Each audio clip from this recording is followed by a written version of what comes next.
हम लोग बातचीत कर रहे हैं पीटी के पेपर के। क्वेश्चन देखिए 41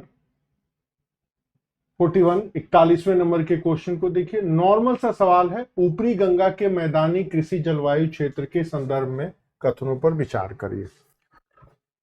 उत्तर प्रदेश में कहां तक विस्तृत है और इस क्षेत्र की सिंचाई गहनता। नॉर्मल सा प्रश्न है, इसमें कहीं कोई दिमाग लगाने जैसी कोई बात नहीं है। उत्तर प्रदेश के ईयर बुक से यह सवाल आया है और सीधे उठ करके चला आया है।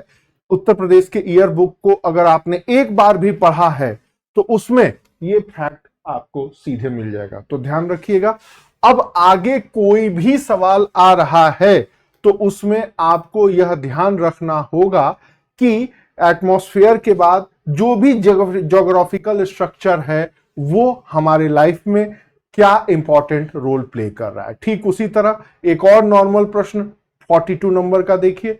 एनसीईआरटी से आया हुआ सवाल है, दर्रों का मिलान करना है। अब दर्रा कौन कहां कैसे, लेकिन अगर आप ध्यान देंगे तो पिछले एक साल से लगातार चर्चे में है कि बॉर्डर एरिया पर हमारे प्रोजेक्ट कैसे चल रहा है। रक्षा क्षेत्र में कई सारी उपलब्धियां हासिल हुई हैं, लेकिन अस्त्र शस्त्र के अलावा जितने भी बॉर्डर एरिया हैं, दर्रे हैं, वहां पर भी निर्माण कार्य चल रहा है, सड़कें बन रही हैं और उनकी कनेक्टिविटी का पूरा प्रयास किया जा रहा है। बात चाहे लद्दाख में हो, बात चाहे अरुणाचल प्रदेश में हो, बात चाहे सिक्किम और भूटान के बॉर्डर पर हो। तो एकदम नॉर्मल सा सवाल है और अखबार में लगातार आ रहा था कि इस दर्रे की ऊंचाई इतनी है और वहां पर ऐसे कर। अभी तक दर्रा आ रहा था, दर्रे के मिलान आते थे, तो अब यहां पर आया है दर्रों की ऊंचाई। तो अब आपकी जिम्मेदारी बनती है कि अब आप जो भी दर्रे हैं हमारे ज्योग्राफी में, उनके बारे में आप जाने, उनका वितरण और उनकी विशेषता भी जाने। अभी तक हम मिलान कर रहे थे कि ये दर्रा यहां, ये दर्रा यहां, ये दर्रा है। उसके अलावा उसका ज्योग्राफिकल इंपॉर्टेंस क्या है, भौगोलिक महत्व क्या है, वो जाने। और अगर कोई न्यूज इससे बन रही है तो उसके बारे में भी ध्यान रखें। ध्यान रखिएगा, अभी तक कौन दर्रा कहां है हम यही पढ़ते थे। एनसीईआरटी में जो दिया हुआ है वो तो पढ़ना ही है। न्यूज में जो भी दर्रे आ रहे हैं, भारत के प्रमुख दर्रे, जैसे मतलब लद्दाख से लेकर के अरुणाचल प्रदेश का जो भी एक माउंटेन एरिया है, उसमें उसका ज्योग्राफिकल इंपॉर्टेंस क्या है और वो न्यूज में क्यों है। तो अपने आप दर्रों से जुड़ा हुआ कोई भी सवाल आपके समझ में आ जाएगा और पकड़ से बाहर नहीं जाएगा। अब देखिए ये भी क्वेश्चन 43 नंबर एनसीईआरटी से आया हुआ है, जूट के बारे में है। जूट विशुद्ध भारत का पौधा है। जूट खरीफ की फसल है, फरवरी से जून में बोया जाता है और जुलाई से मध्य काटा जाता है। तो ध्यान दीजिएगा, तो दोनों कथन सही हैं, लेकिन क्या इस कथन से यह कथन जुटा है? नहीं जुड़ा है। तो उत्तर भी यही नॉर्मल होगा। यह भी एनसीईआरटी से आया हुआ सवाल है। तो अब आपको क्या ख्याल रखना है 43 नंबर में कि इंडियन ज्योग्राफी में जो भी व्यापारिक फसलें हैं, तो जो भी व्यापारिक फसलें हैं उनका उत्पादन, उनका क्षेत्र, उनकी विशेषताएं क्या है। गवर्नमेंट अगर कोई स्कीम बना रही है, जैसे कपास को लेकर के बजट 2025 में कुछ अनाउंसमेंट हुआ है, तो अगर कोई गवर्नमेंट स्कीम अनाउंस कर रही है या फिर कोई विकासात्मक डेवलपमेंट प्लान है या फिर बजट में अनाउंस किया गया है, उसको जरूर देखें। जैसे 2025 में कपास के बारे में अनाउंस किया गया है, दलहन के बारे में अनाउंस किया गया है, ठीक है, तो उनके ऊपर ध्यान रखिए। एसर्शन और रीजनिंग के जो ए और आर, कूट मिलाओ, कथन और कारण से जो संबंध वाले प्रश्न पूछे जाते हैं, उनका बेस यही रहता है। हम लोग भी जो टेस्ट पेपर आपको देंगे उसमें बजट 2025 में जो चीजें पूछी गई हैं, बजट 2025 में जो चीजें कही गई हैं, उन चीजों को शामिल किया गया। तो ध्यान रखेंगे, ये रिसोर्स आपको पता लग गया कि ये प्रश्न कहां से पूछा गया है। अगला प्रश्न देखिए 44 नंबर का प्रश्न, कूट मिलाओ।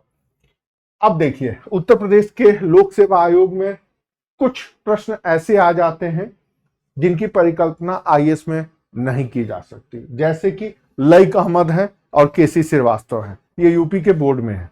तो अब आपकी जिम्मेदारी बनती है कि एनसीईआरटी में जो भी फैक्ट दिया है वो तो याद रखना है, जो भी किताबों के नाम दिए गए हैं वो भी याद रखना है।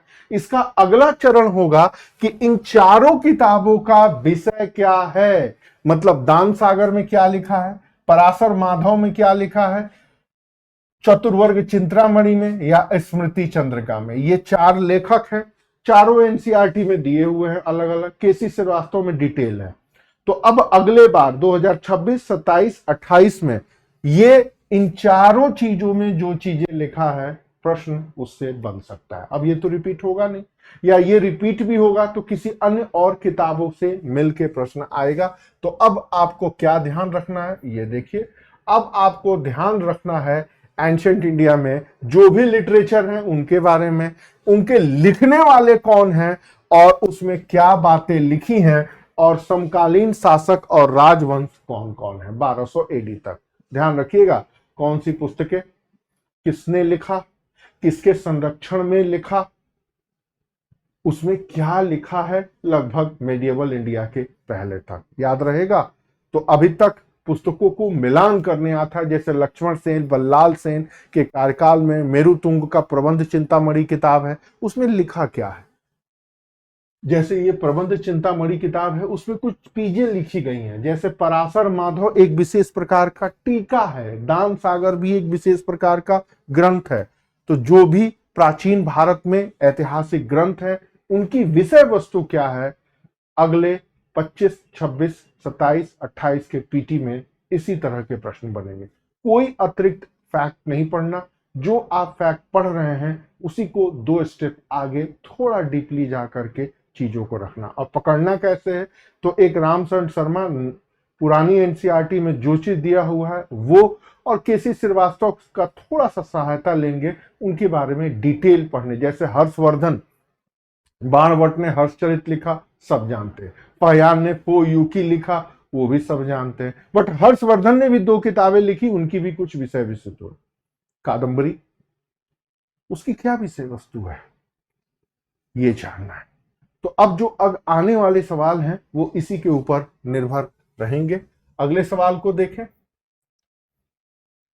भारत पर तुर्की आक्रमण हुआ, उत्तर भारत में राजनीतिक एकता नहीं थी। अब भारत पर तुर्की आक्रमण इसलिए सफल हुआ कि उत्तर भारत में राजनीतिक एकता नहीं थी। तुर्की आक्रमण हुआ, तुर्की आक्रमण की सफलता के कारण तुर्की आक्रमण के परिणाम क्या हुए, तुर्की आक्रमण के बाद सेना में, राजनीति में, प्रशासन में, स्थापत्य में क्या परिवर्तन हुआ। तो वही किताब है सतीश चंद्रा की एनसीईआरटी। फिर ध्यान से थोड़ा डीपली स्टडी आपको पढ़ना पड़ेगा। और थोड़ी मजबूरी है कि यहां भी उत्तर प्रदेश के लोक सेवा आयोग में लईक अहमद मेंशन है, मध्यकालीन भारतीय संस्कृति। तो वो जो संस्कृति के अध्याय में जो बातें लिखे हैं वो यूपी पीसीएस में प्रश्न आना ही आना है। तो अब आपको ध्यान रखना होगा, क्या ध्यान रखना होगा कि पूर्व मध्यकालीन भारत में उत्तर भारत की राजनीतिक स्थिति के बारे में पढ़ें, जैसे गुर्जर प्रतिहार, पाल और राष्ट्रकूट वंश, आपसी संघर्ष कैसे हुआ उनके बारे में जानिए, सामाजिक आर्थिक स्थिति क्या रही थोड़ा उनके बारे में जानिए, तुर्की आक्रमण हुआ, तुर्की आक्रमण के क्या परिणाम हुए और किस प्रकार के कल्चरल अचीवमेंट हुए। सांस्कृतिक उपलब्धियां ही कहेंगे, नेगेटिव चीजें तो इतिहास में ज्यादा पढ़ी और पढ़ाई नहीं जाती। तो ये 4-5 चीजें हैं, उनके बारे में आपको ध्यान रखना है। फॉर एग्जाम्पल, अब फिर इस प्रश्न को देखिए, तुर्की आक्रमण सफल हुआ कि राजनीतिक एकता नहीं थी, लेकिन कुतुबुद्दीन ऐबक तुर्कों ने युद्ध की कौन सी नीति को अपनाया जिससे वो विजय मिली। ठीक उसी तरह आर्किटेक्ट के क्षेत्र में क्या लेकर के आए। ठीक उसी तरह सिक्के जब ढाले गए थे मोहम्मद गोरी और इल्तुतमिश के टाइम में, तो वो क्या परिवर्तन हुआ। ठीक उसी तरह कुछ जो किताबें लिखी गई हैं, 2 विशेष प्रकार की किताबें भारत में लिखी गई, उनकी विषय वस्तु क्या थी। या ताज उल मासिर या तबकात ए नासिरी, ये 2 जो मुख्य किताबें हैं जो लिखी गई, उनकी विषय वस्तु क्या है। वही एनसीईआरटी सतीश चंद्रा। तो अगली बार जो सवाल बनेगा इस टॉपिक से, वो कुछ ऐसे नहीं होगा, उन्हीं चीज के ऊपर होगा। सिक्के ढालने की कला, बहुत बारीकी से ध्यान से चीजों को पढ़ना है। पहले वो फैक्ट आते थे, अब फैक्ट नहीं आएगा। अब फैक्ट के साथ साथ आपको कॉन्सेप्ट के भी लेवल पर चीजों को ध्यान रखना होगा। अगले सवाल को देखें। Voice of global south summit के बारे में आया है, यहां पर हुआ है। और ग्लोबल साउथ मुख्यतः विकसित देशों से संबंधित नहीं है। ग्लोबल साउथ का संबंध भूखंड नंगे देशों से है, ग्लोबल साउथ का संबंध विकासशील देशों से है। ग्लोबल साउथ का संबंध नए उभरती हुई अर्थव्यवस्थाओं से है। भूखा नंगा तो मैंने अपने याद करने के लिए बात कही थी। मुझे आज भी याद है, इलाहाबाद विश्वविद्यालय में पॉलिटिकल साइंस डिपार्टमेंट में प्रोफेसर पंत कहते थे कि एक तरफ अमेरिका था, दूसरी तरफ सोवियत संघ थे और तीसरी तरफ भारत जैसे भूखे नंगे देश थे। तो पहले भूखे नंगे देश को ही डेवलप्ड और अनडेवलप्ड की कैटेगरी में, अनडेवलप्ड कैटेगरी में रखा गया। बाद में एक शब्द आ गया विकासशील। वक्त गुजरता गया, लेकिन आज भी विकासशील देश विकसित देशों के नजरों में भूखे नंगे से ज्यादा नहीं है। कोई बात नहीं, अब इसमें आपको देखना है, पहला स्टेटमेंट 17 को सही है। ग्लोबल साउथ, ध्यान रखिएगा, ग्लोबल साउथ का कॉन्सेप्ट ये आ गया। अब इससे जुड़ी हुई कुछ चीजें हैं जो आपको जाननी है। तो एक ग्लोबल साउथ के बारे में थोड़ी सी बातें मैं बता दूं तो थोड़ा सा और चीजें जो हैं। ग्लोबल साउथ विश्व के विकासशील देशों का संगठन, विश्व की उभरती हुई अर्थव्यवस्थाओं का एक संगठन। ग्लोबल साउथ में कौन कौन से देश शामिल हैं, उनका एजेंडा क्या है और सबसे ज्यादा फोकस किस पे कर रहे हैं, चाहे वो फूड सिक्योरिटी के ऊपर हो, चाहे वो हेल्थ के सेक्टर में हो, चाहे वो सस्टेनेबल डेवलपमेंट में हो। अभी एक तुरंत 2025 के शुरुआती महीनों में सम्मेलन हुआ है ग्लोबल साउथ को लेकर के, तो उसके बारे में आपका नजरिया क्लियर होना चाहिए। ग्लोबल साउथ के उभारने में या ग्लोबल साउथ को सामने लाने में भारत की भूमिका बहुत बड़ी है। कभी गुट निरपेक्ष शब्द भी भारत से उभरा था नेहरू जी के टाइम पे, तो ग्लोबल साउथ का कॉन्सेप्ट भी मोदी जी के टाइम पर उभरा है। तो ग्लोबल साउथ से जुड़ी हुई कोई भी वैश्विक लेवल पर सम्मेलन हो रहा है, संगठन की भागीदारी हो रही है, रिपोर्ट प्रकाशित हो रहा है, sustainable development, food security, health, artificial intelligence जैसी कोई भी गतिविधियां हो रही हैं, तो वो ध्यान रखिए, वो प्रश्न बन के आ जाएगा। वन लाइनर फैक्ट के ज्यादा चक्कर में न पड़े। अब आपको जानना है कि भारत का इंटरनेशनल रिलेशंस कैसा है। अगर भारतीय भूभाग पर कोई सम्मेलन हो रहा है तो ध्यान रखें, एक साल के अंतर्गत भारत के भूभाग पर कोई भी अंतरराष्ट्रीय सम्मेलन हो रहा है तो ध्यान रखें, उसकी विषय, उसका घोषणा पत्र, उसके समझौते और वैश्विक संगठन में भारत जहां कहीं भी है वो आपको जानकारी होना चाहिए। थोड़ा और डीपली ले तो वैश्विक संगठनों में भारत की सक्रियता कहां है, जैसे United Nation, G7, G20, Shanghai Cooperation Organization, Quad, I2U2, IPCC, COP, World Bank, International Monetary Fund, Food and Agriculture Organization, इनके संगठन, इनके सम्मेलन होते रहते हैं। अब इन सभी सम्मेलनों में भारत की भागीदारी कैसे और किस रूप में है, एक तो वो जानना है। दूसरा, विश्व के जो भी विवाद और समाधान पर प्रक्रिया चल रही हैं, अगर उसमें भारतीय दृष्टिकोण है और प्रतिक्रिया है तो वो भी आपको ध्यान रखना है। चाहे वो रूस यूक्रेन युद्ध हो, दिसंबर 2025 में भारत की प्रतिक्रिया आई, या गाजा को खाली करो, डोनाल्ड ट्रंप का एक स्टेटमेंट, तो भारत की प्रतिक्रिया कैसे रही, क्या रही। कोई सम्मेलन हो रहा है तो भारत ने क्या दृष्टिकोण रखा। हालांकि ये बहुत टफ है, पीटी के लेवल पर अभी यूपीपीसीएस का लेवल उतना नहीं पहुंचा, लेकिन आगे आने वाले टाइम पीरियड में सिर्फ आप ये मत याद रखें कि प्रधानमंत्री मोदी इस देश की यात्रा पर गए और ये घोषणा पत्र है, नहीं, वहां पर भारतीय प्रधानमंत्री से ज्यादा महत्वपूर्ण है भारत ने उन मुद्दों पर क्या स्टैंड लिया, भारत का नजरिया क्या रहा। जैसे फॉर एग्जांपल आर्टिफिशियल इंटेलिजेंस के ऊपर यूरोप में फ्रांस पे कॉन्फ्रेंस हुआ और भारत वहां गया है और उसने कुछ खास मुद्दों के ऊपर अपनी प्रतिक्रिया दी है। इस बार के मेंस में भी रहेगा और इस बार के पीटी में भी ये सवाल आया।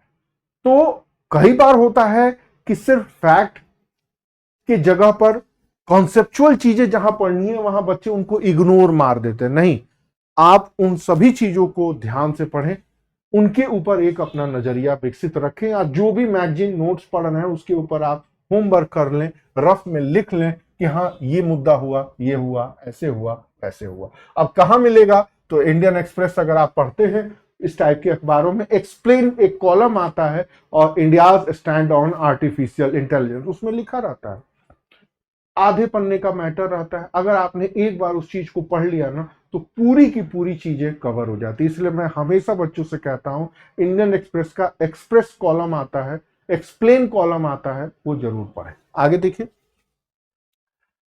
47 नंबर, ग्रीन हाउस गैसों के बारे में आया, ये भी एनसीईआरटी से है, एकदम नॉर्मल सा सवाल है। क्या ग्रीन हाउस गैसों के उत्सर्जन के बारे में आईपीसीसी क्या कहता है। देखिए कितना कॉन्सेप्चुअल प्रश्न है, क्या कि एक कटौती पर्याप्त है, जी नहीं पर्याप्त नहीं है, अभी और करिए, और फिर ये कहता है कटौती आवश्यक है। तो अब अगर आपने यहां पर कंसेप्चुअल प्रश्न नहीं रखा। जैसे for example green house gas क्या है, ग्रीन हाउस गैसों के दोषी गैस कौन कौन है, ग्रीन गैस हाउस गैसों को कम करने के लिए वैश्विक सम्मेलन क्या किया जा रहा है, कौन सा सम्मेलन होता है, कौन सी एक संधि आई है, विश्व के विकसित देशों के लिए और के साथ साथ विकासशील देशों के लिए कौन कौन से मानदंड बनाए गए हैं, भारत का क्या स्टैंड है और भारत ग्रीन हाउस गैसों के उत्सर्जन की कमी के लिए क्या कर रहा है, अभी क्या स्टेटस है, और ग्रीन हाउस गैसों के ऊपर प्रतिवर्ष या 2 वर्ष में जो रिपोर्ट आती है उसमें विश्व का और भारत का क्या रोल हो रहा है या क्या परफॉर्मेंस है। यही 6 से 7 अप्रोच रहना चाहिए ग्रीन हाउस गैसों के ऊपर। उसके बाद जिंदगी में आपको ग्रीन हाउस गैस नहीं पढ़ना है। यही 6 लाइन का मैटर चाहिए। तो पीटी में देखिए कटौती पर्याप्त है, अरे भैया नहीं है पर्याप्त। अगला सवाल कितनी कटौती का लक्ष्य रखा गया। दूसरा, भारत ग्रीन हाउस गैसों के उत्सर्जन में कौन से नंबर पर है, या भारत ग्रीन हाउस गैसों के उत्सर्जन की कमी के लिए क्या कर रहा है। तो देख रहे हैं आप लोग क्या पढ़ते हैं, ये फलना ठिकाना गैस है, ये ग्रीन हाउस गैसों के उत्सर्जन के लिए दोषी, बस हो गया, इससे काम चल जाएगा? नहीं चलेगा। तो ग्रीन हाउस गैसों को लेके भारत का स्टैंड क्या है, पहले क्या था, अभी क्या है, यही तो जानना है। और यही मेंस आना है। पीटी में इसका फैक्चुअल और मेंस में इसका कॉन्सेप्चुअल। तो अब आपको जानना है, क्या जानना है, ग्रीन हाउस गैसों को लेके या ग्लोबल वार्मिंग की समस्या पर भारत का स्टैंड। तो ग्लोबल वार्मिंग का कारण उत्तरदायी गैसें, मानवीय क्रियाकलापें, उनका क्या परिणाम हो रहा है, इसके शॉर्ट आउट का क्या पहल हुई है, क्या परिणाम आ रहे हैं, कोई करंट न्यूज आई है तो वो बताइए, आईपीसीसी की रिपोर्ट आ रही है, इसके अलावा इसमें भारत की भूमिका, भारत का दायित्व, भारत की क्रियाकलाप या भारत की सक्रियता कैसे है, कोप की पहल क्या हो रही है, जो भी संधि समझौते हैं उससे क्या बदलाव हो रहा है, कोई अगर नियम कानून आ रहे हैं तो वो क्या है, कोई सरकारी योजना इससे बन रही है तो क्या है, अगर राज्य सरकार कोई पहल करती है, हर घर हर जल नल या इस तरह की कोई योजना बनाती है तो क्या है। आज के बाद से ग्लोबल वार्मिंग के ऊपर ये 8 से 10 लाइन अगर आपने पढ़ लिया तो जिंदगी में ग्लोबल वार्मिंग के ऊपर कोई भी प्रश्न आए पीटी लेवल पर नहीं छूटेगा। और मेंस में तो यही आता है। बच्चे पूछते हैं सर इन्वायरमेंट पर कोई अच्छी बुक बता दे, वो हम उससे सुनना चाहते हैं। शंकर आईएएस पढ़ लो, दृष्टि की आईएएस की किताब पढ़ लो, परीक्षा बाणी पढ़ लो, परीक्षा मंथन पढ़ लो, घटना चक्र पढ़ लो। अरे भाई, पर कोई बच्चा मुझसे ये नहीं पूछता कि सर ग्लोबल वार्मिंग को कैसे पढ़ना है। मैं जोर दे रहा हूं कैसे पढ़ना है, और आप पूछते हैं कहां से पढ़ना है। अरे नहीं, कहां से पढ़ना है वो इशू नहीं है, ये चीजें हैं। इनफैक्ट अगर आप थोड़े से स्मार्ट हैं तो आर्टिफिशियल इंटेलिजेंस का प्रयोग करके ये 10 पॉइंट अगर आपने खोज के लिख लिया ना तो इसके बाहर कुछ नहीं आता। हमेशा याद रखिए, कोई ऐसा नहीं है कि अंतरिक्ष के भटके हुए उपग्रह से सवाल आ जाते हैं। यूपीपीसीएस में तो यही ट्रेंड है, इलाहाबाद से लेकर दिल्ली तक रटो रटो रटो। अरे नहीं, समझो ग्लोबल वार्मिंग को शॉर्ट आउट के लिए क्या हो रहा है। और पिछले 15 सालों का पेपर आईएएस का उठा के देख लीजिए, चाहे प्री और मेंस, यही सवाल आते हैं। और जब इंटरव्यू देने पूछेंगे ना तो मैं आपसे पूछूंगा, या वो पूछते हैं, अच्छा ये बताइए आप उत्तर प्रदेश के कानपुर से हैं, कानपुर ग्लोबल वार्मिंग से कैसे प्रभावित हो रहा है? मुंह ताकते हैं। पिछली बार बीपीएससी के इंटरव्यू में एक लड़की समस्तीपुर या दरभंगा बेल्ट या कोसी बेल्ट किया, मैंने यही पूछा ग्लोबल वार्मिंग से आप कैसे प्रभावित होइएगा, हमारा मुंह ताकने लगे। बाहर आके पूछा, हमने कहा भैया कोसी बेल्ट की सबसे बड़ी प्रॉब्लम बाढ़ है, और बाढ़ किस चीज से आती है? नदी के पानी से। तो ग्लोबल वार्मिंग बढ़ेगा तो नदी के पानी बढ़ेंगे, तो आपको एक लाइन में बोलना था सर बाढ़ की प्रवृत्ति बढ़ जाएगी, खत्म। ये सोच कब आएगी? ये सोच तब आएगी जब आपने ग्लोबल वार्मिंग से क्या पढ़ना है ये आपके दिमाग में है। तो आज के बाद से ग्लोबल वार्मिंग पर यही चीजें पढ़नी है, और पीटी हो या मेन हो सवाल यहीं से बनेंगे। तो अब अगर यूपीपीसीएस ने ये सवाल पूछा है तो तुरंत आगे बनेगा ग्लोबल वार्मिंग पे या ग्रीन हाउस के लिए भारत ये कर रहा है, या भारत की ये योजना चल रही है, कूट मिलाइए। भारत का ये रैंक है, इंटरनेशनल रिपोर्ट ये कर रहा है, कूट मिलाइए। हर बार नए नए सवाल बदलते जाएंगे। अगर आपने ट्रेंड को नहीं पकड़ा तो आप सिर्फ गैसों के नाम और घटना चक्र के फैक्ट को रटेंगे, नए सवाल सॉल्व नहीं कर पाएंगे। अगला सवाल देखिए 48 नंबर का है, अनाज उपज के बारे में पूछा गया है। अनाज उपज शब्द का मतलब क्या है? तो काटी गई भूमि के प्रति इकाई क्षेत्र में उत्पादित अनाज और किसी दिए गए अनाज फसलों का कुल उत्पादन। तो पहला स्टेटमेंट सही है, दूसरा स्टेटमेंट गलत। ये भी सवाल एनसीईआरटी से आया हुआ है और इसमें कोई भी अतिरिक्त ज्ञान की जरूरत नहीं है। तो अब आपको फिर एनसीईआरटी में भारतीय भूगोल में कृषि, तो कृषि के संबंध में सामान्य जानकारी, प्रमुख फसल उत्पादन, फसल चक्र, इकोनॉमिक सर्वे का ओवरव्यू जरूर करें और मंत्रालय द्वारा प्रयुक्त शब्द कोई अगर आ रहा है तो उसके बारे में जानकारी रखें। इससे ज्यादा कुछ अन्य जानकारी रखने की जरूरत नहीं है। 49 नंबर के सवाल को देखिए, बहुत अच्छा सवाल है। जुलाई सितंबर 2019 और जुलाई सितंबर 2022 के बीच भारत में बेरोजगारी दर के बारे में, जैसे इस बार भी इकोनॉमिक सर्वे में भारत की बेरोजगारी आई है और सरकार के अनुसार भारत की बेरोजगारी दर घटी है। बिल्कुल सही सुना, बेरोजगारी दर घटी है। उसी तरह बैंकों के प्रॉफिट बढ़े हैं। तो अगर इस तरह के सवाल एसएसआर और रीजनिंग में आ जाते हैं ना तो माथा पीट लेते हैं बच्चे, क्योंकि वो तो रट के गए हैं कि भारत में इतना अनाज प्रोडक्शन, वो नहीं, आपको नहीं जानना। इकोनॉमिक सर्वे में जो कुछ भी चीजें आती हैं उसको ध्यान से रखें। तो ये दोनों सही है और एक गलत, मतलब दो सही है, घट गई है, स्थिर है। अब ठीक उसी तरह बेरोजगारी के ऊपर इस बार भी सर्वे में आया है, एग्रीकल्चर प्रोडक्शन के ऊपर आया है, बैंकों के परफॉर्मेंस के ऊपर आया है, सरकारी बैंकों के घाटे के ऊपर रिपोर्ट आया है, एक्सपोर्ट के ऊपर आया है, इंपोर्ट के रूप में आया है, फिर उसके बाद लघु उद्योगों के रूप में भी रिपोर्ट्स आई हुई है, क्रेडिट लिमिट बढ़ा दी गई वगैरह वगैरह। तो अब आपकी जिम्मेदारी बनती है कि जो भी भारत में बेरोजगारी कारण, स्थिति और आकलन, वो तो ट्रेडिशनल आप पढ़ते ही हैं, बेरोजगार पर सरकार की जो प्रकाशित रिपोर्ट है वो आपको पढ़नी पड़ेगी। ठीक उसी तरह भारत के ऊपर जो इंटरनेशनल लेबर ऑर्गेनाइजेशन है ILO, अगर वो कोई रिपोर्ट देता है तो पढ़नी पड़ेगी। जैसे world bank, IMF, ADB, world की रेटिंग एजेंसी, जैसे क्रेडिट रेटिंग में आती है स्टैंडर्ड एंड पुअर्स, नाम सुने होंगे, मूडीज, ये रेटिंग देते हैं, नीति आयोग, RBI, SBI या SBI का मुद्रा लोन के बारे में क्रेडिट रेटिंग आई, पूरा का पूरा एक्सप्लेन हुआ है मुद्रा लोन के बारे में। SBI ने जो भी बात कही, इस बार पक्का है पीटी में ये सवाल आएगा।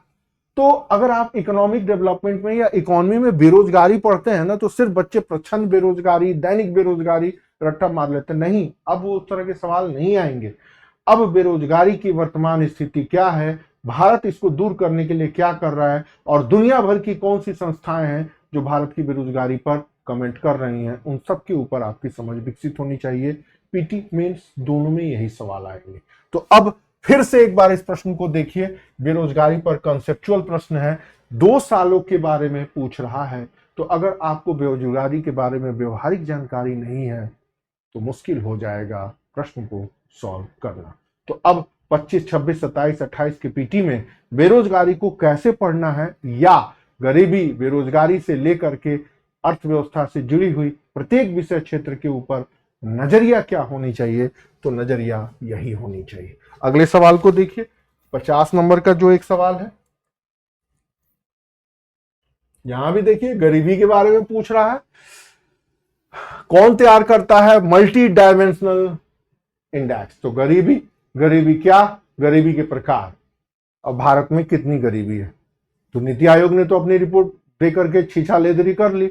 अब बारी आती है गरीबी के ऊपर कौन कौन रिपोर्ट तैयार करता है।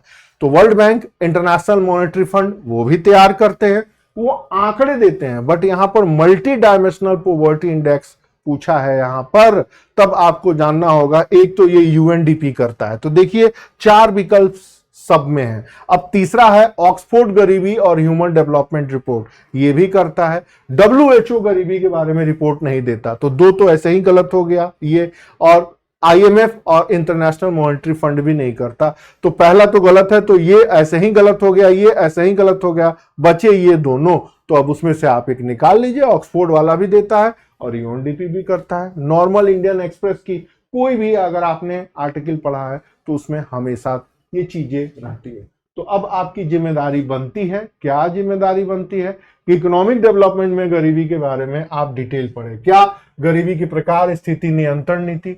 गरीबी का मापन कैसे होता है, भारत में कैसे मापा जाता है, वर्ल्ड लेवल पर कैसे मांगा जाता है। जो रिपोर्ट प्रकाशित होती हैं जैसे NITI Aayog, world bank, IMF आंकड़े देते हैं, मापने का काम यूएनडीपी करता है। रिपोर्ट का नाम, आंकड़े, संकेत, उठे विमर्श, वाद विवाद, जैसे भारत की गरीबी और वैश्विक गरीबी में जो तुलना, एआर के जो प्रश्न होते हैं वो इसी पर होते हैं। इन सब के ऊपर आपको ध्यान रखना है। जैसे फॉर एग्जांपल भारत के नीति आयोग पर बड़ी बदनामी हो रही है, छीछालेदरी हो रही है कि आप एक तरफ गरीबी के बारे में कहते हैं कि ये घट रही है, ये ऐसे हो गई, वैसे हो गई, और दूसरी तरफ भारत के 80 करोड़ लोगों को आप मुफ्त में राशन दे रहे हैं। तो आप बताइए, भारत में गरीबी घटी है या बढ़ी है? इसके ऊपर कमेंट करिए।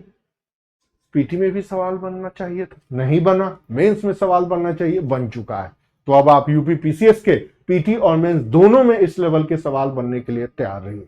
जैसे वर्ल्ड बैंक भारत की गरीबी को इंडिकेटर के रूप में मापने के लिए क्या आंकड़े देता है, उसी तरह मल्टी डायमेंशनल पॉवर्टी इंडेक्स जो यूएन के बैनर पर आता है, उसका आंकड़ा अलग है। वही महबूबुल हक और अमर सेन के दिए हुए फॉर्मूले पर आधारित मल्टी डायमेंशनल इंडेक्स। आगे देखिए क्या है, 51 नंबर का प्रश्न। सस्टेनेबल डेवलपमेंट की अवधारणा इन्होंने दी और इस रिपोर्ट में ये सब बातें कही गई। अब ब्रैटलैंड रिपोर्ट क्लब ऑफ रोम के द्वारा दिया गया फैक्ट है, 1972 में आया था, लेकिन ब्रैटलैंड, अब ये क्वेश्चन दर्जनों बार आया है। अब आप शंकर आईएएस पढ़िए या आईसीएससी बोर्ड की किताब पढ़िए या सीबीएसई बोर्ड की किताब पढ़िए, सब में यही चीजें दी गई हैं। तो अब आपकी जिम्मेदारी बनती है, पहले सवाल आता था ब्रैटलैंड रिपोर्ट के बारे में बताइए, अब आपसे सवाल आपसे पूछे जाएंगे कि इकोनॉमिक डेवलपमेंट में सस्टेनेबल डेवलपमेंट की मीनिंग के बारे में सब जानिए। क्या हो रहा है, यूएन का क्या निर्देश है, एजेंडा क्या है, भारत कैसे लागू कर रहा है, कोई योजना, बदलाव, यूएन की रिपोर्ट, रिपोर्ट कार्ड, सुझाव, गाइडलाइन। कोई भी करंट न्यूज अगर आ रही है टिल पीटी मेंस के डेट तक तो आपको नजरिया रखना। अभी तक सिर्फ ब्रैटलैंड रिपोर्ट्स के बारे में पूछा है। तो सस्टेनेबल डेवलपमेंट को इंप्लीमेंट करने के लिए SDG 2 का दौर चल रहा है, तो भारत उसके लिए क्या कर रहा है? भारत के ऊपर यूएन ने रैंक भी दी है। तो अब आगे जो सवाल बनेगा या आगे पीटी में जो सवाल बनने चाहिए, उनका पैटर्न यही होगा। कुछ समझ में आ रहा है? आप लोग सिर्फ रट्टा मार के चले जाते हैं कि सस्टेनेबल डेवलपमेंट में भारत की रैंक, भारत की रैंक। अरे अब वो सवाल नहीं आएंगे, वो दरोगा में भी नहीं आते हैं उस लेवल की चीजें। थोड़ा सा अपना लेवल उठाइए।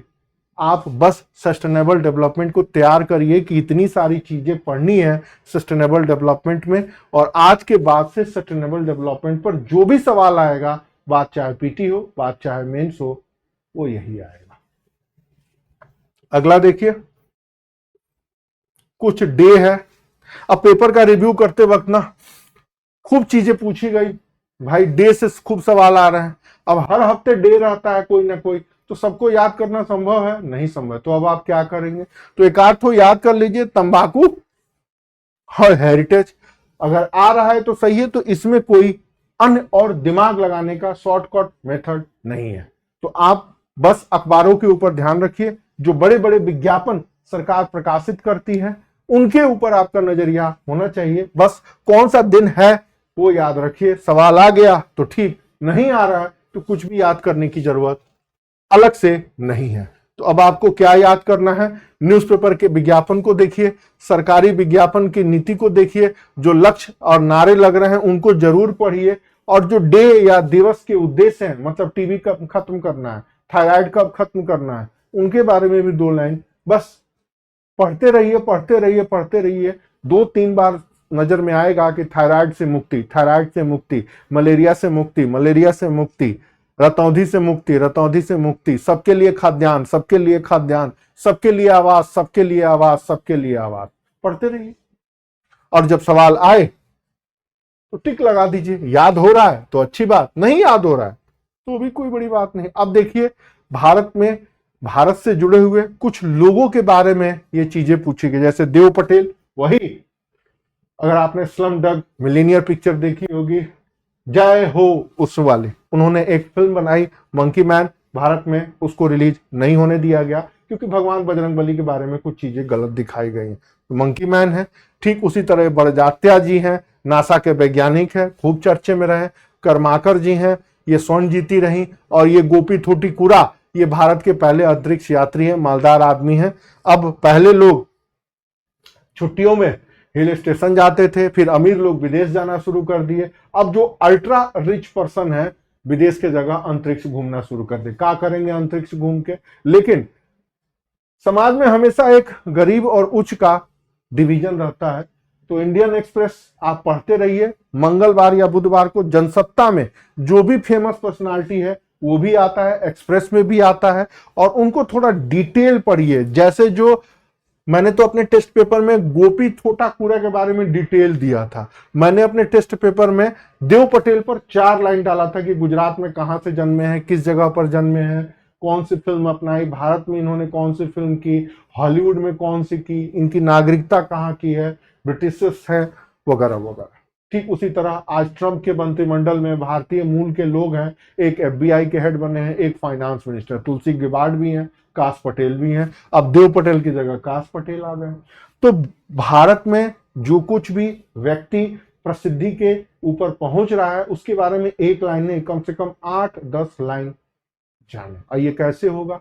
तो अखबारों में इनके बारे में एक कॉलम निकलता है, इतना बड़ा मैटर जनसत्ता में भी रहता है, इंडियन एक्सप्रेस में भी। उनको डिटेल पढ़ लें, हो सके तो संभव BBC का एक सब्सक्राइब ले लें, 2 मिनट की वीडियो जरूर देख लें मंकी मैन के बारे में, जिंदगी में नहीं भूलेंगे। मुझसे आप पूछेंगे देव पटेल तो छोड़िए, मंकी मैन की कहानी बताओ, मैं कहानी बता दूंगा। आपके लिए सिर्फ इतना जानना है, मंकी मैन ये। हाँ, इंटरव्यू का प्रश्न, मंकी मैन को बैन क्यों किया गया?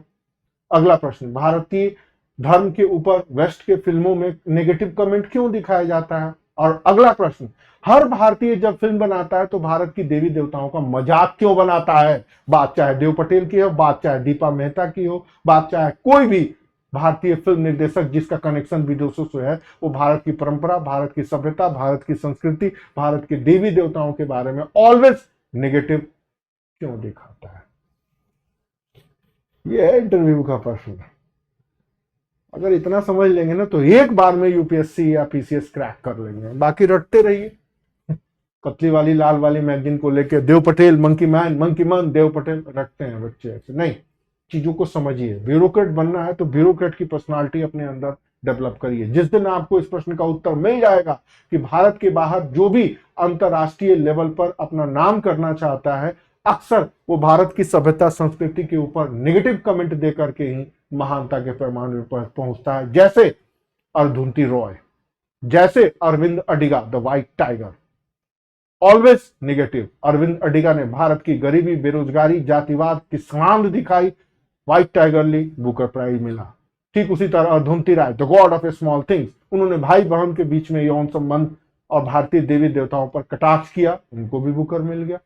तो बुकर प्राइज हो गया, मैन बुकर हो गए, या इस तरह के जितने भी प्रतिष्ठित अवार्ड हैं या सिनेमा का अवार्ड है, उसमें तभी अवार्ड मिलते हैं जब भारत की संस्कृति को आप नीचा दिखाएंगे, जलील करेंगे, गालियां देंगे, वगैरह वगैरह।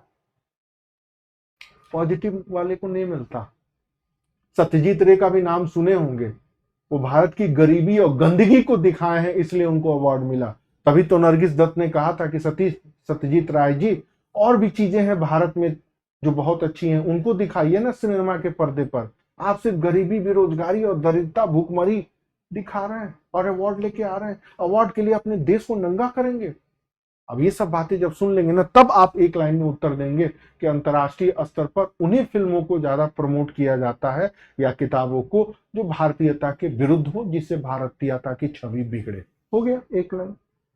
बट इस एक लाइन को बोलने के लिए आपको समझ विकसित करनी होगी। तो मैं आज के बाद से यही कह रहा हूं कि अब देव पटेल हो गए, अब काश पटेल के बारे में पढ़िए कि गुजरात कहां, कैसे कैसे। तुलसी गेबार्ड के बारे में भी पढ़िए।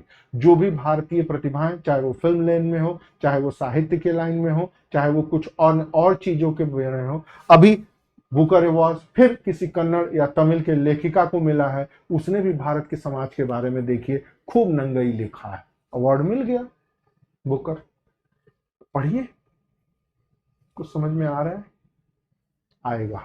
धीरे धीरे सोचना शुरू करेंगे तो आपकी जिम्मेदारी बनती है। क्या जिम्मेदारी बनती है कि राष्ट्रीय अंतर्राष्ट्रीय स्तर पर न्यूज़पेपर में प्रकाशित व्यक्ति न्यूनतम 3 दिन तक सुर्खियों में रहने वाले जिनसे भारत प्रत्यक्षता या अप्रत्यक्षता प्रभावित हो रहा है, कोई विशिष्ट उपलब्धि सम्मान मिल रही है, चाहे वो साहित्य का क्षेत्र हो, सिनेमा हो, गीत हो, संगीत हो, पेंटिंग हो, खेल हो, वैज्ञानिक हो, कोई खोज हो, कोई अवार्ड हो, कोई पुरस्कार हो, 3 दिन तक कोई शख्सियत अगर न्यूज में है तो आप उसके बारे में तैयार रहिए जानने के लिए। आज से 1 साल पहले जब इंटरव्यू चल रहा था तब मैंने एक बच्चे से यही पूछा था, ये बताओ अरुंधति रॉय और अरविंद अडिगा को अंतर्राष्ट्रीय स्तर पर इतना महत्व क्यों दिया जाता है, नहीं बता पाए। जैसे आज कौन एक लेडी है, भारत की है, राना अयूब, उनके लेख टाइम मैगजीन में छपते हैं या उनकी बातों को पूरी दुनिया में दिखाया जाता है। क्यों दिखाया जाता है? बट वो बच्चे बोल नहीं पाते, एक तो उतने नॉलेज का लेवल नहीं होता, बट जिनका भी हिस्ट्री एंड कल्चर है या जिनका भी इंटरनेशनल रिलेशन PSIR सब्जेक्ट है ऑप्शनल में, तो उनसे इंटरव्यू में इसी लेवल के सवाल पूछे जाते हैं और बच्चे बोल नहीं पाते। तो वो जरूर इस चीज का ध्यान रखें। अगले सवाल को देखिए, 54 नंबर का क्या है, पूछे मोदी जी की इकोनॉमी के बारे में। 2023-24 में सिंगापुर भारत में FDI का सबसे बड़ा स्रोत बन के उभरा है और भारत मॉरिशस से जो संधि हुई है उससे बदलाव आया है। अब 2016 में मोदीनोमिक्स एक शब्द है, मॉरिशस के साथ संधि हुई और मॉरिशस से जितना इलीगल पैसा आता था वो कम हुआ है और सिंगापुर एक नया FDI का स्रोत बना है। तो मैंने यहाँ पर अमाउंट भी लिख दिए हैं कि अगली बार आपसे पूछे कि सिंगापुर ने कितना निवेश किया तो आपको ध्यान रखना पड़ेगा। तो ए और दोनों सही है, लेकिन दोनों एक दूसरे से रिलेटेड हैं, क्योंकि मॉरिशस की कमान पकड़ी गई, मॉरिशस का गर्दन दबाया गया तो सिंगापुर उभर के आया। दोनों प्रत्यक्षता संबंधित है। अगर मॉरिशस की गर्दन नहीं पकड़ी जाती तो मॉरिशस 1 नंबर पर रहता। तो अब आपको फिर यहां पर चीजें पढ़नी है क्या, कि इकोनॉमिक डेवलपमेंट में जो निवेश संबंधित मुद्दे होते हैं उसको लेकर के गवर्नमेंट का स्ट्रैटेजी क्या है, 90 के पहले क्या था, 90 के बाद क्या हुआ, जो भी सरकारी नीति है उसके बारे में जानिए।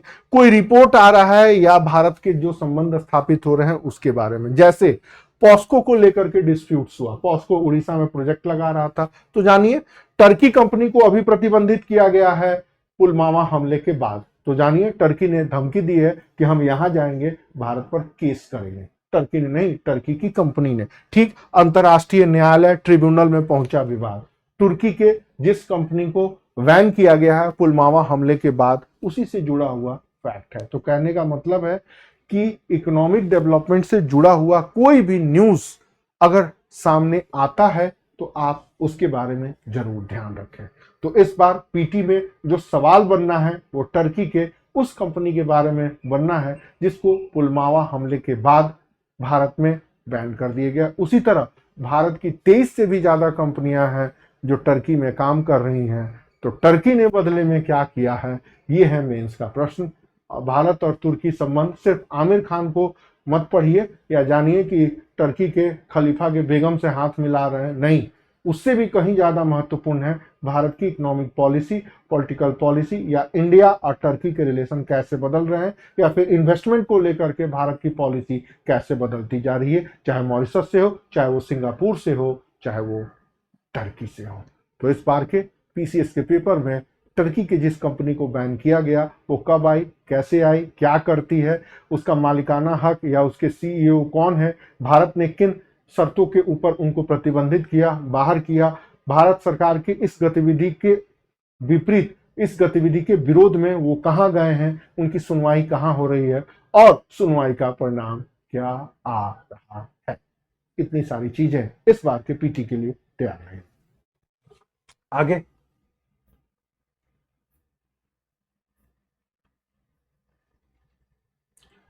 एक और सवाल है, R21 मैट्रिक्स के बारे में पूछा है, किसने डेवलप किया। तो बड़ा फेमस था कि इसको भारत के एक इंस्टीट्यूट ने ऑक्सफोर्ड यूनिवर्सिटी के साथ मिलकर तैयार किया, विकल्प में ऑक्सफोर्ड यूनिवर्सिटी नहीं है, और ये उष्ण कटिबंधीय इलाकों में सुई के लिए डेवलप किया गया है या दवा के लिए। ठीक उसी तरह अभी मैं हिट फिल्म कल देख रहा था थर्ड, उसमें एक बताया गया है कि इंसानों का मर्डर हो रहा है, वहां से हार्मोन निकाला जा रहा है और वर्ल्ड में दवा बनाने में इसका प्रयोग हो रहा है। ठीक उसी तरह एक और दवा यहां पर है आपके सामने।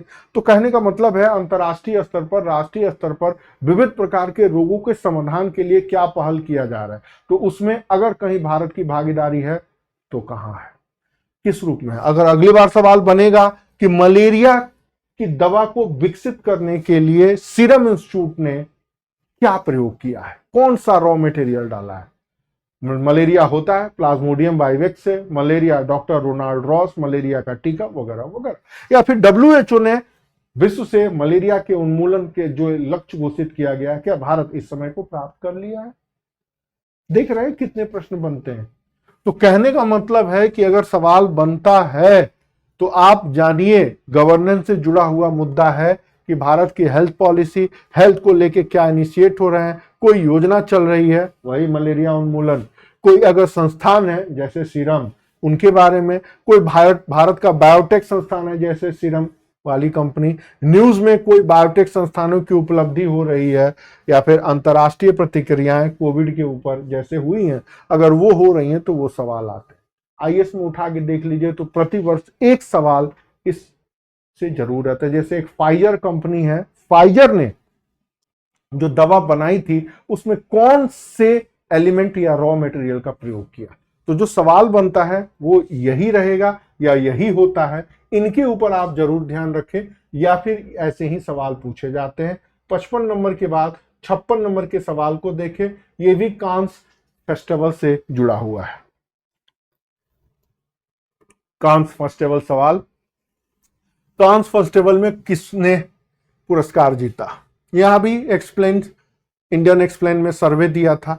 अब जो ये अनसुईया सेन गुप्ता है, मुझे आज भी याद है पिछले साल जब टेस्ट पेपर बनाया था तो उनके बारे में ये 4 लाइन और डाली थी, मुझे याद था तो मैंने खट से डाल दिया। कलकत्ता की है, 2024 में यह फिल्म बनी है, द सेमलेस फिल्म का नाम है, और एक बुल्गारिया के निर्देशक हैं कॉन्स्टेंटाइन बोजनेव, उन्होंने फिल्म को बनाई है और उसको अवार्ड दिया। बट यूपी पीसीएस ने थोड़ा सा दया दिखाई, उदारता दिखाई और सिर्फ इतना पूछा किसको मिला।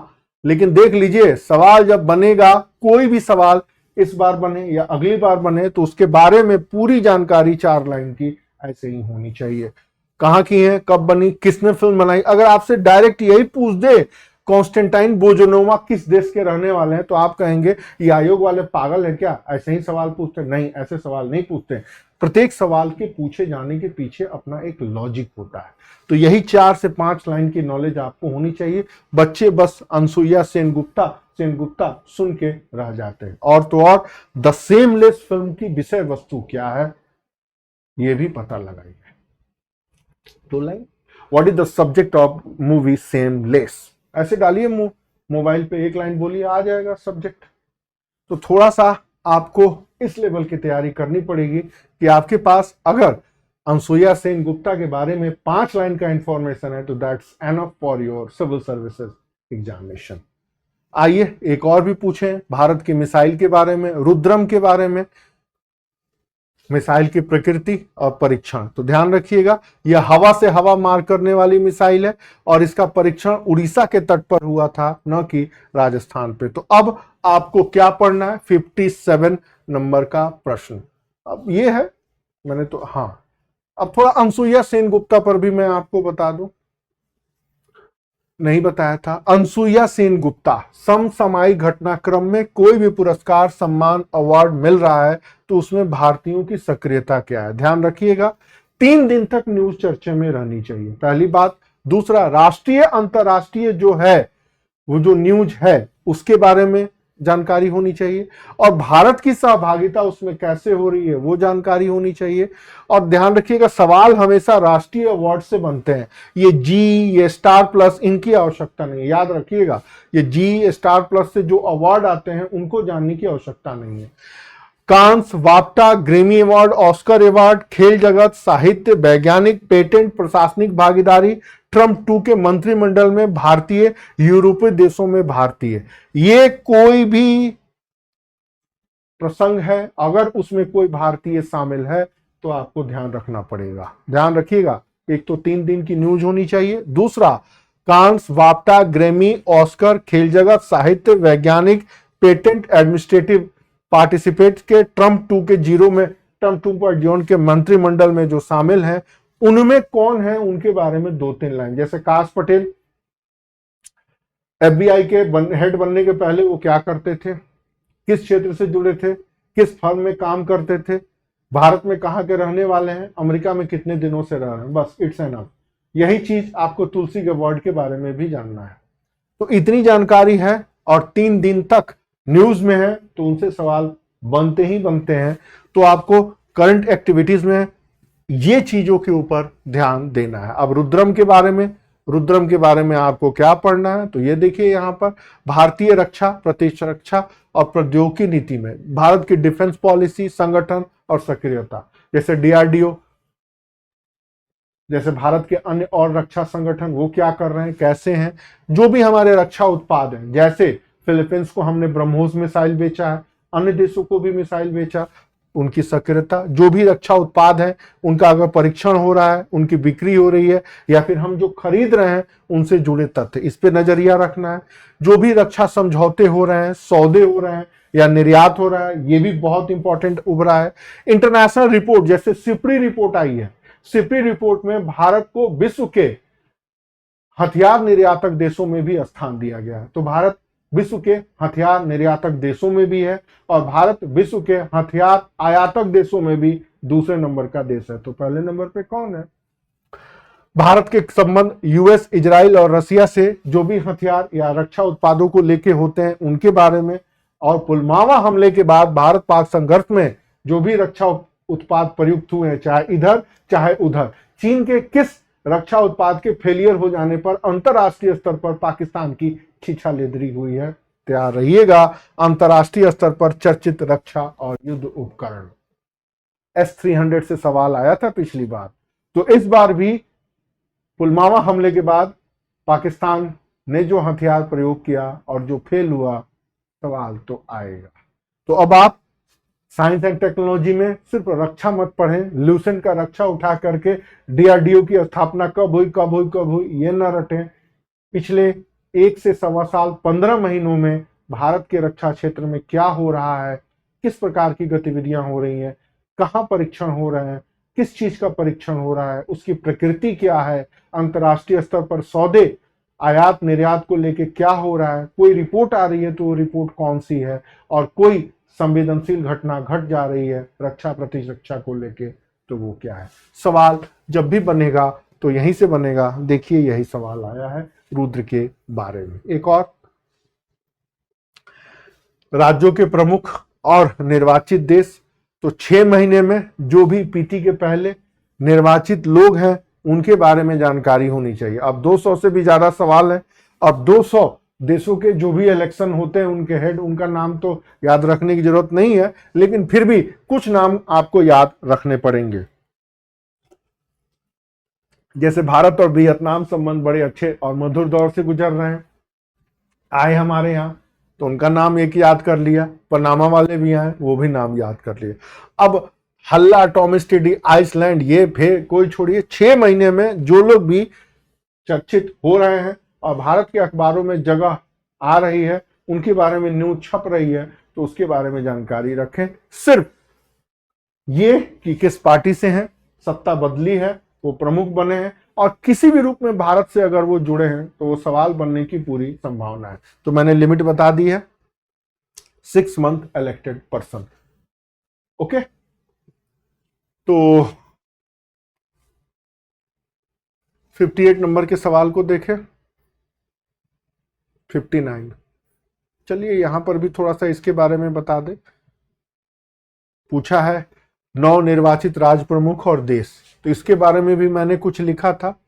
वैश्विक घटनाक्रम से संबंधित मुद्दे, वैश्विक राष्ट्र प्रमुख जिनका भारत आगमन हो रहा है वो याद होना चाहिए आपको, कोई शांति समझौते हो रहा है वो याद होना चाहिए, अंतरराष्ट्रीय सत्ता परिवर्तन हो रहा है उसके बारे में, उसके राष्ट्र के प्रमुख, उनके संबंधित पॉलिटिकल पार्टी, चुनाव में जो उठा विवाद, जैसे ब्राजील के राष्ट्रपति के चुनाव में विवाद उठा, ताइवान के राष्ट्रपति चुनाव में विवाद उठा, दोनों IS में आ गया, सत्ता में विवाद उभर करके आ रहा है, उसके बारे में नजरिया होना चाहिए। जैसे मालदीव संकट हुआ तो उसके जो राष्ट्र प्रमुख हैं उनके बारे में आया कि वो किस पार्टी से है, जैसे बांग्लादेश संकट अभी चल रहा है, जैसे ताइवान में बदलाव हुआ, जैसे अफगानिस्तान में तालिबान 2.0 के आने पर बदलाव हुआ, जैसे आज का पाकिस्तान संकट चल रहा है, जैसे आज का बलूचिस्तान के ऊपर विवाद चल रहा है, जैसे सीरिया में सत्ता परिवर्तन हुआ और एक आतंकवादी ही राष्ट्र प्रमुख बन चुके हैं, जैसे म्यांमार में हलचल हो रही है पॉलिटिकल पार्टी के रूप में, जैसे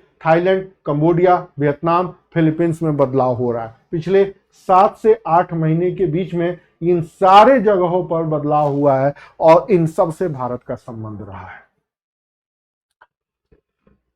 इतना ब्रॉड रेंज है। तो अगर इन देशों के राष्ट्र प्रमुख का नाम, पॉलिटिकल पार्टी का नाम, डिस्प्यूट्स, भारत के संबंध वगैरह वगैरह कुछ भी आ जाए तो आश्चर्य मत करिएगा। जैसे बांग्लादेश के मोहम्मद यूनुस की पॉलिटिकल पार्टी का नाम क्या है, बांग्लादेश में जो सरकार बनी है उसमें किन किन पार्टियों की भागीदारी है, सेम पाकिस्तान और सेम बलूचिस्तान में जो विवाद चल रहा है उसकी ज्योग्राफी जानिए। अभी बलूच के नेता कौन है, कुछ दिख रहा है, बात समझ में आ रही है कि सवाल बनते कैसे हैं। मैंने सिर्फ 6 महीने की घटनाओं को यहां लिखा है जो मुझे एक्सप्लेनेशन करते वक्त समझ में आ गया था कि इस बार पीटी में इन इन चीजों से सवाल बन सकता है। मेंस भी दिख ही रहा होगा सवाल जो बन रहे होंगे, तो याद रखिए। अगला सवाल 58 नंबर का 59 दक्कन ट्रैप के बारे में पूछा है। कहां से पूछा है, ये भी एनसीईआरटी से। अब पहले पूछता था दक्कन ट्रैप के बारे में, इस बार दक्कन ट्रैप की विशेषता के बारे में पूछ दिया। तो भाई ये कौन सी परत है, दक्कन ट्रैप, मीठे पानी पौधे जानवर नहीं पाए जाते हैं और दक्कन ट्रैप का कनेक्टिविटी समुद्र से नहीं। एनसीईआरटी में यही 4 फैक्ट दिया है। अगली बार जो दक्कन ट्रैप से सवाल बनेगा वो यही बनेगा। वही एनसीईआरटी, वही 12th क्लास की किताब ध्यान से पढ़नी है कि भारत में पर्वत पठार मैदान की संरचना क्या है, भारत में पर्वत पठार मैदान को लेकर के क्या, कैसे, किस तरह, या भारतीय भूगोल की भौगोलिक विशेषताएं क्या पढ़ना है, भारत की भूगोल, उसकी विशेषता, पर्वत पठार मैदान, समुद्र तटीय इलाके, वन, मिट्टी और खनिज। तो सवाल पठार से बना है। अब फिर वही एनसीईआरटी खोलिए और उनको ध्यान से पढ़िए कि इनकी विशेषता क्या है, सवाल वहीं से बनेंगे। कैसे कैसे पढ़ना है, तो फिर देखिए ये दक्कन ट्रैप के बारे में 4 न्यूज हैं। इसी तरह की चीजें के ऊपर आपका फोकस होना चाहिए। दक्कन ट्रैप मिटा दिया, पर्वत डाल दिया, दक्कन पर्वत मिटा दिया, मैदान डाल दिया, मैदान को मिटा दिया, तटवर्ती इलाके डाल दिए, तटवर्ती इलाकों को मिटा दिया, मैंग्रोव इलाका दे दिया, उनको हटा दिया, वेटलैंड्स के बारे में दे दिया, उनको हटा दिया, दलदली भूमि के बारे में दे दिया, उनको हटा दिया, झीलों के बारे में दे दिया, उनको हटा दिया, द्वीप के बारे में दे दिया, उसको हटा दिया, ज्वालामुखी के बारे में दे दिया। सवाल तो अनंत बन सकते हैं। प्रश्न यही है कि अगर आपने उन चीजों को ध्यान से पढ़ा है तभी आप कर पाएंगे सवाल, नहीं तो हर बार सवाल बदलता जाएगा और हर बार आप फैक्ट रटने की किताब में फिर कोई नई किताब खरीदेंगे और रटेंगे कि ये फलाना झील यहाँ है, फलाना पर्वत यहाँ। नहीं, रटना नहीं है, चीजों को समझना है। तो ध्यान रखिए, अब जो सवाल आया है वो ऐसे ही सवाल आया है, आगे भी ऐसे ही आएगा। अब आगे देखिए 60वें नंबर का सवाल, सेकेंड वर्ल्ड वॉर के टाइम पीरियड में खोजी गई जेट स्ट्रीम के बारे में पूछा है और जेट स्ट्रीम की प्रवाह की गति इतनी, ये भी एनसीईआरटी से हुआ है। तो भैया सेकेंड वर्ल्ड वॉर में जेट स्ट्रीम खोजी गई, लेकिन ये उच्च ऊंचाई वाली और ये पश्चिमी हवा है। तो ये स्टेटमेंट गलत है, पूर्वी हवा नहीं पश्चिमी हवा है, और जेट धाराओं की मतलब एक गलत है, 2 सही। अब आपको फिर देखिए 60वें नंबर पे क्या याद करना है, जेट स्ट्रीम मॉनसून से जुड़ा हुआ है। तो भारत के भूगोल में वायुमंडल और उनकी गतिविधियां, बात जेट स्ट्रीम की हो, बात अल नीनो की हो, बात वेस्टर्न डिस्टर्बेंस की हो, ठीक उसी तरह हमारी वायुमंडल, उसकी संरचना, उसकी विशेषता, भारत इनसे कैसे प्रभावित है, भारतीय भूभाग में कौन कौन से परिवर्तन होते हैं, या वैश्विक भौगोलिक क्रियाकलापें जिनसे हमारा जीवन प्रभावित होता है। जैसे इस बार मानसून पहले आ गया, दर्जनों बार ये सवाल आते हैं, आता हुआ मानसून, लौटता हुआ मानसून, आम्र वर्षा, कॉफी की खेती वगैरह वगैरह वगैरह। तो हमेशा ध्यान रखिएगा, जो भी भौगोलिक संरचना है, जो भी भारत की भौगोलिक विशेषता है, उससे हम, हमारा देश, हमारी समाज, हमारी अर्थव्यवस्था कैसे प्रभावित होती है। अगर ये समझ है तो एक भी सवाल प्री और मेंस का नहीं छूटेगा। सबसे बड़ी विडंबना जानते हैं क्या होती है? हमारे यहाँ तो कहा जाता है एनसीईआरटी पढ़ो, एनसीईआरटी पढ़ो, एनसीईआरटी पढ़ो, बट एनसीईआरटी में क्या पढ़ो? एनसीईआरटी को कैसे पढ़ो? एनसीईआरटी को कैसे समझो? एनसीईआरटी का प्रयोग पीटी के लिए कैसे करो? एनसीईआरटी का प्रयोग मेंस के लिए कैसे होगा? इस 5 बात पर कोई बोलता ही नहीं है, कोई पूछता भी नहीं है। हम जैसे टीचर अगर बताने का प्रयास भी करते हैं तो बच्चे भाग जाते हैं, एनसीईआरटी लेके अंडरलाइन करके रटते हैं। अरे भैया रटना ही नहीं है। देखिए वायुमंडल, अगर ये चीजें हमने बता दी कि एटमॉस्फेयर से हम कैसे जुड़े हैं और एटमॉस्फेयर हमें कैसे प्रभावित करता है, तो हर बार सवाल आता है भारतीय मॉनसून का जुआ है, भारतीय अर्थव्यवस्था, भारतीय मॉनसून आने पर कैसे प्रभाव डालता है, जाने पर कैसे प्रभाव डालता है, यही तो पूछते हैं। इतनी ही जानकारी चाहिए आईएएस और पीसीएस के एग्जाम में, न कि आपके भूगोल का विशेषज्ञ बनना है, न कि आपको वर्षा का, मौसम के भविष्यवाणी का जानने वाला। याद रखिएगा जितनी भी ज्योग्राफिकल एक्टिविटी होती है उससे हम कैसे प्रभावित होते हैं। तो यहाँ पर भारतीय भूगोल में वायुमंडल डाल दें, जलमंडल डाल दें, स्थल मंडल डाल दें, सवाल यही रहेगा। बस वायुमंडल के जगह पर तीनों चीज अलग अलग रूप में चीजें बदलती जाएंगी। वायुमंडल की जगह जलमंडल और स्थल मंडल, ये चीजें हैं।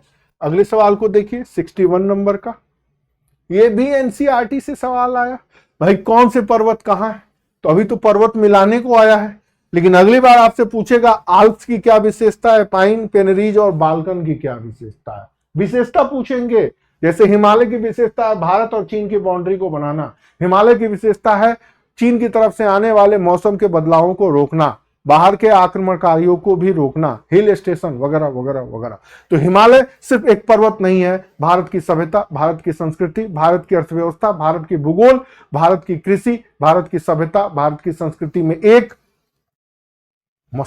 मजबूत डिसाइडिंग फैक्टर है। ठीक उसी तरह पर्वत, पठार, मैदान की भी अपनी भूमिका होती है उनके इतिहास में, उनके भूगोल में। तो जो कुछ भी एनसीईआरटी में लिखा है उनके बारे में डिटेल जानिए कि आल्प्स पर्वत की विशेषता क्या है। तो अगली बार जो मिलाने के लिए आएगा ना, मिलाने के लिए नहीं आएगा, तो अगली बार आपको याद रखना होगा 61 नंबर के सवाल के रूप में विश्व भूगोल की भौगोलिक विशेषताएं, वैश्विक भूगोल की संरचना बनावट क्या है, उनकी विशेषता क्या है, जीवन में वो क्या प्रभाव डालते हैं, मानव सामाजिक आर्थिक संरचना में उन भौगोलिक संरचनाओं से कैसे प्रभावी है, अगर कोई चर्चा में रहता है तो उनके कारण क्या है। करंट न्यूज अपडेट यही आते हैं।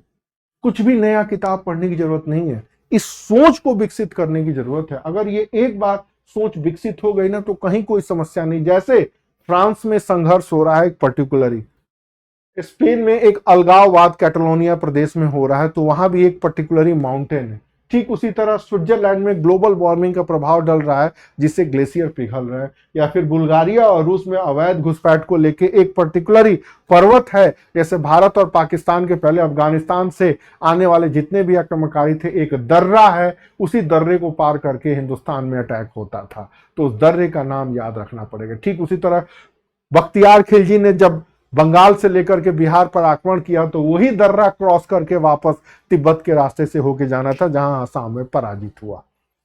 तो पर्वत, पठार और मैदान की बहुत बड़ी भूमिका होती है। शिवाजी का उत्थान हुआ तो इसमें महाराष्ट्र के पठारों का बहुत बड़ा योगदान रहा। छावा भी अगर औरंगजेब के कब्जे में नहीं आया तो उसकी war technique, guerrilla war technique important रही। तो बात पर्वत, पठार और मैदान जो कुछ भी है कैसे प्रभावी है ह्यूमन की सोसाइटी, इकोनॉमी में, तो ज्योग्राफी बहुत डिसाइडिंग फैक्टर होता है। तो वही एनसीईआरटी आज के बाद से जब भी आप ज्योग्राफी पढ़ें तो थोड़ा सोचें कि पर्वत, पठार और मैदान क्या रोल प्ले करते हैं। तो अगली बार ये जो सवाल आए हैं स्पेन और फ्रांस के बीच में जो आल्प्स हैं वो सीमा बनाते हैं तो कैसे बनाते हैं। ठीक उसी तरह स्विट्जरलैंड, बुल्गारिया और इटली की जो कुछ भी चीजें हैं, बाल्कन का मतलब क्या होता है? एक नदी है, राइन नदी या बाल्कन वगैरह वगैरह, तो इनके बारे में 2 लाइन और डीपली जाने, वही आपको एनसीईआरटी पढ़नी है। कोई नई बुक नहीं पढ़नी है, उसी एनसीईआरटी के ऊपर कमांड रखना है और उसी के ऊपर नए नए सवाल उभर के आने हैं। और जो भी करंट अपडेट सवाल होता है वही पीटी में, वही मेंस में आएगा। ये 4 मैंने लिख दी, 1-2 तो आईएएस में आ चुके हैं। अब इसके बाद भी नहीं समझ में आता, क्वेश्चन को नहीं पकड़ पा रहे हैं, तो मैं क्या कर सकता हूं, खुदा गवाह है। आगे देखिए 62 नंबर का सवाल, ये भी एनसीईआरटी से हुआ है। भूमि में रहने वाले पौधे और जानवरों को क्या कहते हैं? अब एक बार में इस चीज को अगर रट्टा मारेंगे तो शायद समझ में ना आए। अजैविक, जैविक, जलीय, जैविक, भूमि के वातावरण के अनुकूल, मतलब ये मिट्टी, हवा में पानी, जल में निवास वगैरह हो सकता है। अगर ये सवाल बन रहा है तो ठीक है, नहीं तो छोड़ दीजिए। ठीक उसी तरह गर्दन की हड्डी जहां मिलती है अंगूठे, अब एक बार ये आ गया तो थोड़ा सा जानिए, ये मिलते हैं जिससे सैडल जो अंगूठे की चीजें हैं, जैसे बाल और सॉकेट कंधे और कूल्हे को जोड़ता है, जैसे हिंज जोड़ ये कोहनी और घुटने को जोड़ता है। अब अगली बार जो भी सवाल बनेगा हड्डी से, तो अभी तक हम यही रखते थे 206 हड्डियां होती हैं, 206 हड्डियां नहीं, हड्डियां कहां कहां जुड़ी होती हैं अब ये आ गया। ये एनसीईआरटी, सीबीएसई और आईसीएसई बोर्ड में दिया है, थोड़ा सा और डिटेल पढ़ के रख लीजिए, अगली बार घूम फिर के फिर आ सकता है। जैसे इस रोग से पैदा होने वाले सूक्ष्म जीवी रोगाणु, अब ये जो होते हैं ना आर्किया, बैक्टीरिया, ये कुछ अच्छे भी होते हैं कुछ बुरे भी होते हैं। उसी तरह प्रोटोजोआ, कुछ ही होते हैं अच्छे बुरे, कुछ अच्छे भी होते हैं। बट ये जो पैथोजेंस होते हैं ये हमेशा रोग पैदा करते हैं, और बाकी जो ये तीन है ये हमेशा रोग पैदा नहीं करते हैं, कुछ अच्छे भी कुछ बुरे भी। मतलब protein, vitamin, carbohydrate, minerals, algae, fungi, bacteria, virus, protozoa, पूरा ह्यूमन सोसाइटी को ये कैसे इफेक्टेड करते हैं, इसके लिए एक चैप्टर है आईसीएसई बोर्ड की किताब में, वहीं से सवाल उठा है, रटने की जरूरत नहीं है। आप लोग क्या करते हैं, हम लोग क्या करते हैं, 10 रोग, बैक्टीरिया, बैक्टीरिया, वायरस, वायरस, अब पता लगता है एग्जाम में बैक्टीरिया वायरस में घुस जाता है, वायरस एल्गी में, एल्गी फंगी में, फंगी प्रोटोजोआ में, और गलत करके आ जाते हैं। नहीं, जो भी किताबों में दिया है उनके बारे में थोड़ी जानकारी होनी चाहिए। दूध क्या है, एक पायस है, तो पायस को यहां पर न लिख करके इमल्सन, मतलब वसा और पानी। ठीक उसी तरह बेकिंग सोडा, अब ये क्या है, Na2CO2 निरमा, मतलब वॉशिंग पाउडर। फिर उसी तरह ये चीजें हैं 4, 5, 15 ऐसे एलिमेंट है केमिस्ट्री में जो अक्सर पूछे जाते हैं। ठीक उसी तरह सीपीआर क्या क्या है, हार्ट अटैक से सुरक्षा के लिए बनाया जाता है। ये 4-5 चीजें हैं। सीपीआर का मतलब क्या, अब ये बना दिया है, हार्ट अटैक से सुरक्षा करता है। अगला सवाल, कैसे सुरक्षा करता है? हार्ट अटैक कैसे होता है, नली जम जाती है, कोलेस्ट्रॉल बढ़ जाता है, ब्लड का प्रवाह रुक जाता है, इसलिए देखे होंगे धक्का दिया जाता है या शॉक दिया जाता है, उसी चीज से बचाव के लिए। तो अगला सवाल, हार्ट अटैक से सुरक्षा के लिए क्या किया जाता है? एक और सवाल, एक मांसशिरा जो ऑक्सीजन युक्त रक्त वाहन करता है, उसमें क्या है, ये पिलमोनरी सिरा। अब ये अलग अलग सिराएं हैं, इनके बारे में आपको थोड़ा सा ध्यान रखना होगा, इसी का डीपली स्टडी आपको रखना होगा। अब जैसे भारत डायबिटीज कैपिटल हो चुका है, अब डायबिटीज कैपिटल मैं तो यहां तक तैयार होकर चुका था कि डायबिटीज 1, डायबिटीज 2 में कौन सा क्या लक्षण होते हैं जो पैनक्रियास से जुड़े रहते हैं। अब जितने बॉडी के पार्ट हैं उनसे जुड़ा हुआ रोग कौन कौन सा है उसके बारे में आपको ध्यान रखना होगा। जैसे भारत डायबिटीज कैपिटल, भारत मोटापा की राजधानी, भारत हार्ट अटैक की राजधानी बनती जा रही है। नई नई बीमारियां, पहले ही अमीरों के रोग होते थे तो उनके बारे में डिटेल। उसी तरह कोविड के बारे में पूछा है, कोविड के लिए कौन सा वैक्सीन, उसी तरह ये लिखा गया, विराम लगाया गया। कहने का मतलब है यहां से जो आपको सवाल पूछना है वो क्या पूछ रहा है, जनरल साइंस या जनरल नॉलेज, मतलब जो हमारा विज्ञान है उससे हमारा लाइफ कैसे जुड़ा है, हमारे शरीर की क्रियाकलापें इनसे कैसे जुड़ी हैं, हमारा वर्तमान जीवन आज कैसे प्रभावित हो रहा है, हम दैनिक उपयोग, दैनिक जो आविष्कार हो रहे हैं उनसे हम कैसे जुड़े हैं, जैसे 5G और 6G से।